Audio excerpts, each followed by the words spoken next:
អូនពិតជាគួរឡាប់លីលើលោកនេះគឺនារីណាល្អជាងស្រួនក្នុងបេះដូងមានតែអូនឡើងហ្វូលហើយថ្លៃណាអូនសំឡាញ់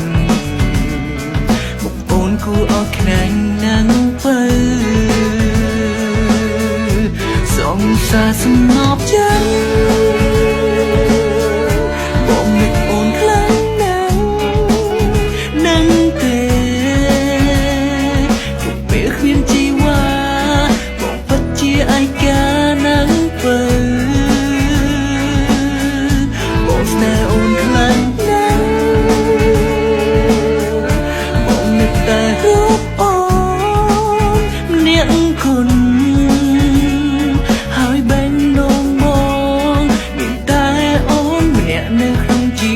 នេះ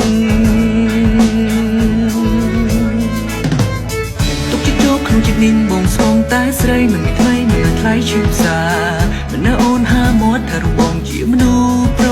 តែសាវ៉ាទុកចិត្តចូលជីវ៉ាបងនឹងស្មងស្នេហ៍ចុះប្រាប់ថាបងប្រច័ណ្ឌនឹងរូបបងគ្រប់នាទីកុំលេងនឹងជាមួយប្រផ្សេងកុំលេងនឹងអ្នកណាក្រៅពីមិត្តជីវ៉ាហាមិនឲ្យអ្នកណានៅក្បែរអូនឡើយសូមឆ្លើយមួយម៉ាត់ថាអូខេ